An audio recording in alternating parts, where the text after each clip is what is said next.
दोस्तों आज हम बात करेंगे कैसे एक ड्रॉप आउट लड़का आज तक दुनिया में फेमस है। उनको नोबेल प्राइज मिला है, एशिया का सबसे पहला नोबेल प्राइज। एंड फिलोसफर भी रहे हैं, पोएट भी रहे हैं एंड सोशल रिफॉर्मर भी रहे हैं, पेंटर भी बहुत बड़े थे। लगभग 2300 पेंटिंग आर्ट वर्क है, उससे भी ज़्यादा कहीं पेंटिंग किया था 2300 एंड म्यूजिक भी कंपोज किया था लगभग 2200 सॉन्ग से भी ज्यादा। ट्रेवलर भी थे, 34 देशों में अपना दौरा किया उस वक्त जब के लोगों को खाने का भी दिक्कत होता था। बहुत बड़ा कंट्रीब्यूशन था इंडियन इंडिपेंडेंस मूवमेंट में, भारतीय स्वतंत्रता आंदोलन में। उस दौर में लोग नेशनलिज्म की बात करते थे, नेशनलिज्म की भावनाओं को अंग्रेजों के खिलाफ लड़ने के लिए रविंद्रनाथ टैगोर का एक कदम उससे भी आगे चलता था।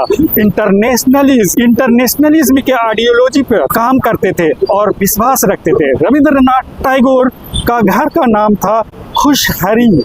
ये एक ब्राह्मण फैमिली से आते थे, बहुत ही अमीर फैमिली थी, ठाकुर कहलाते थे। ब्रिटिश अंग्रेज इनका नाम नहीं बोल पाते थे तो मिस प्रोनाउंस करके उन्हें टैगोर कहने लगे और उन्हीं वक्त से इनका टैगोर नाम पड़ गया। लोग भी आम हो गया, टैगोर नाम लेने लगे। रविंद्रनाथ टैगोर के ग्रैंडफादर द्वारकानाथ टैगोर जो कि बहुत बड़े बिजनेसमैन थे दोस्तों, सिल्क का, कोल माइनिंग का और बहुत सारे बिजनेस करते थे दोस्तों। उनका बेटा देवेंद्रनाथ टैगोर जो कि रविंद्रनाथ का पिता, देवेंद्रनाथ टैगोर के 14 बच्चे थे। 14 बच्चों में से ये रविंद्रनाथ टैगोर आखिरी 14वां बच्चा था, जिनका जन्म आज के दिन 7 मई 1861 में हुआ। एजुकेशन के मामले में इसका ये है कि स्कूल से ड्रॉप आउट बहुत ड्रॉप आउट ही रहा, कभी डिग्री लिया नहीं। बट इनका ध्यान क्या, वो बोलते थे रविंद्रनाथ टैगोर क्या कि स्कूल एक जेल लगता है दोस्तों, स्कूल एक जेल की तरह लगता था, ध्यान नहीं देते थे। जिसके कारण क्या है, मास्टर इन्हें बहुत पीटते थे।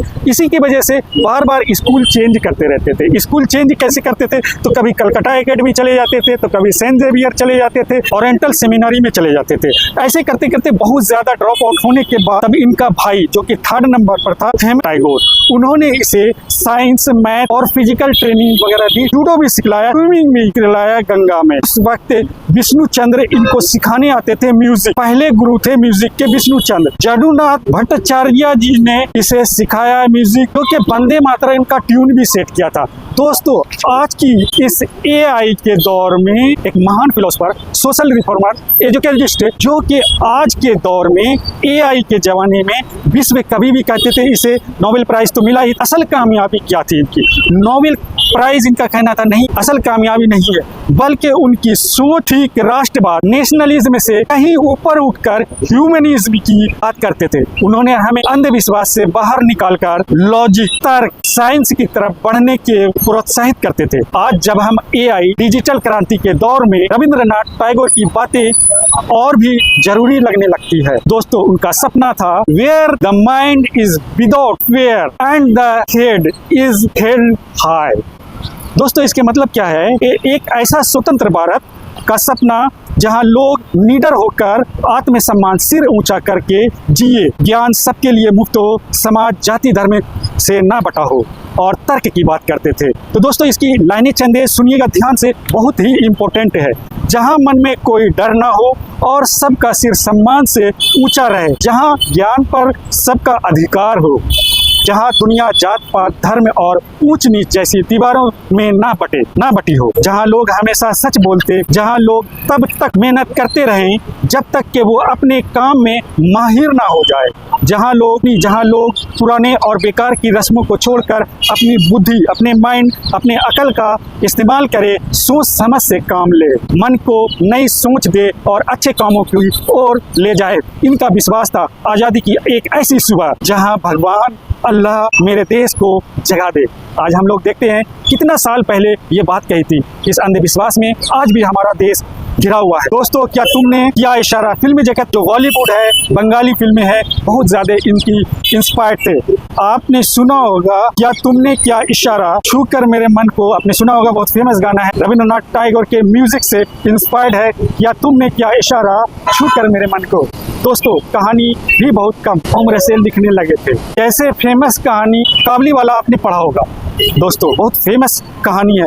पहली बार लिखना स्टार्ट किया था बहुत कम उम्र में, 22 साल की उम्र में ही थी जब नॉवेल लिखने लगे थे। कविता गीतांजलि जो इकट्ठा पोएम का है बुक, उसकी इंग्लिश में ट्रांसलेट करके अमेरिका, यूरोप जैसे देशों में ये किताब गई, तो वहाँ ये रविंद्रनाथ बहुत फेमस हो गए और वहाँ से और अलग अलग देशों से इनको इनवाइट आने लगा कि आप आकर यहाँ लेक्चर दीजिए।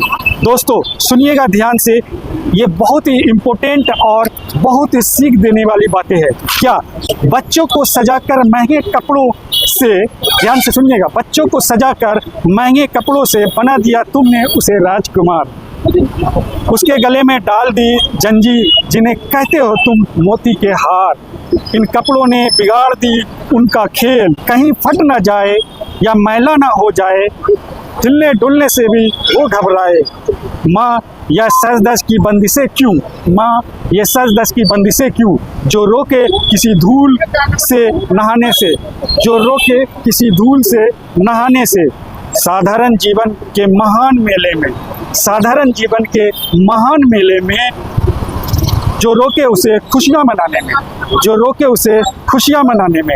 रविंद्रनाथ टैगोर जी ने कविता अक्सर आज़ादी पर, पैट्रियोटिक पर, देशभक्त पर, मानवतावाद पर लिखते रहते थे। 1905 में ब्रिटिश ने जब बंगाल को अलग कर दिया था, बंगाल विभाजन के खिलाफ इन्होंने बंग-भंग आंदोलन के दौरान अमर सोनार बंगला, जो बहुत फेमस है, आज बांग्लादेश वो नेशन बन गया है, बांग्लादेश का राष्ट्रगान बना हुआ। रविंद्रनाथ टैगोर ने इंडिया का नेशनल एंथम और बांग्लादेश का भी नेशनल एंथम लिखा।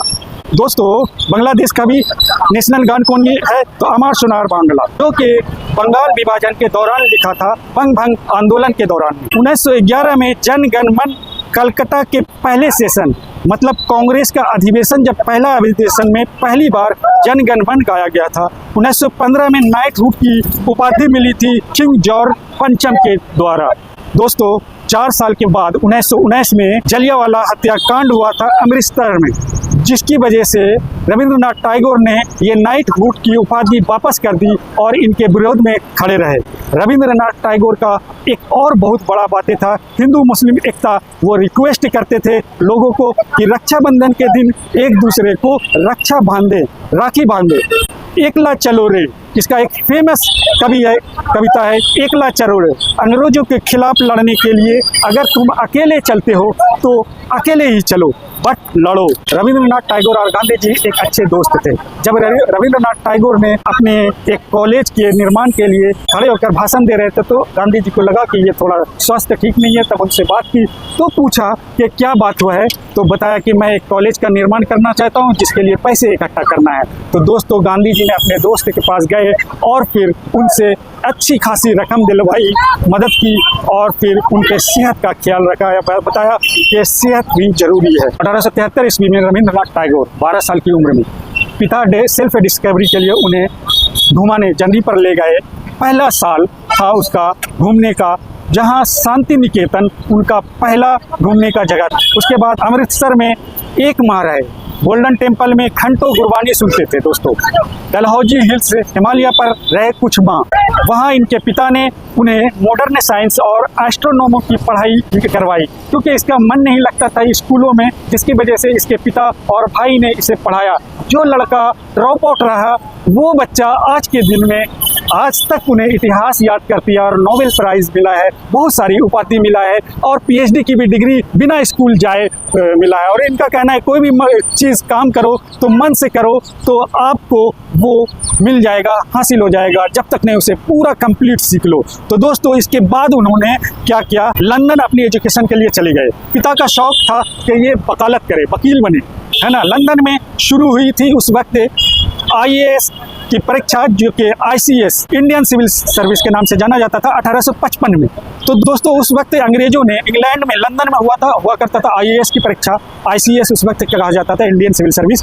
उस वक्त 1855 में 23 वर्ष सिर्फ मैक्सिमम एज रखा गया था। कितना? 23 वर्ष। और 50 साल तक आपको, मतलब इंडियन लोगों को लंदन ही जाकर IAS की एग्जाम देना पड़ता था। तो बताओ कौन जा पाता वहाँ है? तो जो लोग अमीर भी होते थे और बुद्धिमान बहुत तेज होते तो वही जा सकते थे। तो छात्र लंदन जाना पड़ता था IAS के एग्जाम के लिए। दोस्तों सिलेबस ऐसा था, यूरोपियन क्लासिक का मेन रोल था IAS के एग्जाम में, यूरोपियन क्लासिक का। तो इंडियन के लिए और भी मुश्किल होता चला गया। रविंद्रनाथ टैगोर के बड़े भाई सत्येंद्रनाथ टैगोर ने पहले इंडियन थे जिन्होंने ये एग्ज़ाम क्रैक किया था। कौन?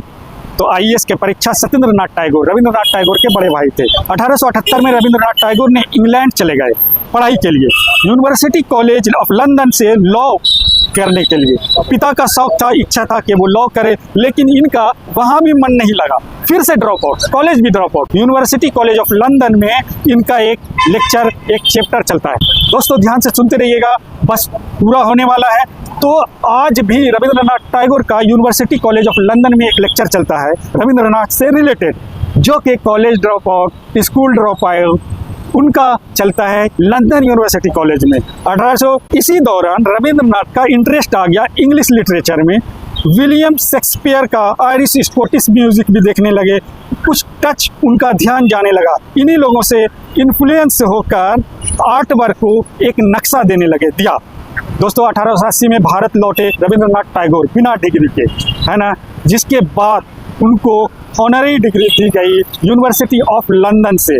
कलकत्ता यूनिवर्सिटी 1913 में डॉक्टरेट ऑफ लिटरेचर की डिग्री थी उनको दी। 1940 में ऑक्सफोर्ड यूनिवर्सिटी ने इनको एक उपाधि दी। सिर्फ 13 साल की उम्र में पहली बार पोएम लिखना स्टार्ट किया। 1874 ईस्वी में पहला पोएम बहाबंडी, जो कलकत्ता में पत्रिका चलती थी उस वक्त, जो पेपर वगैरह निकलता था उसी में होता था। इन्हीं दौरान गाना भी लिखते थे और इनके गाने का फैन नरेन, आपने नाम सुना होगा नरेन, यूपीएससी और सिविल सर्विस में अक्सर पूछा जाता है नाम, ये नरेन कौन है? तो नरेन जनरल कंपटीशन में भी पूछा जाता है, बहुत सारे इंडिया के कंपटीशन में पूछा जाता है दोस्तों। तो नरेन स्वामी विवेकानंद का नाम था, क्या? नरेन। तो नरेन भी इनका गाना सुनते थे और उनके साथ प्रैक्टिस भी करने लगे और एक ब्राह्मो समाज में जाके खुद से गाया सब लोगों के साथ मिलकर, क्योंकि रविंद्रनाथ टैगोर का बहुत गहराई वाली बातें होती थी गानों में उनके। Hindustan classical and Karnataki and Gurbani and Irish music, Irish music मतलब आयरलैंड का ये पारंपरिक म्यूजिक होता है, आयरिश म्यूजिक, सभी का मिश्रण हुआ करता था इस गाने में। अमार पुरानो जहाँ चाय फेमस, ये भी बहुत फेमस इसका पोएम है। तो दोस्तों आपने आज के डेट में, जो कि रविंद्रनाथ टैगोर का आज क्या है, जन्म दिवस के दिन, ये इनकी बातें सुना है। अगर अच्छा लगा है तो जरूर शेयर करना अपने दोस्तों को। और उनकी विचार उस वक्त उतनी दूरदृष्टि वाली थी कि इंटरनेशनल लेवल पर सोचा करते थे। आज एआई के ज़माने में और मल्टीमीडिया के ज़माने में, आप डिजिटल मीडिया के ज़माने में, आप रविंद्रनाथ टैगोर की बातें बहुत याद आती है और ध्यान में आती है दोस्तों। तो चलिए आगे बढ़ते रहें, देश को आगे बढ़ाते रहते, देश को आगे बढ़ाए। जय हिंद, जय भारत।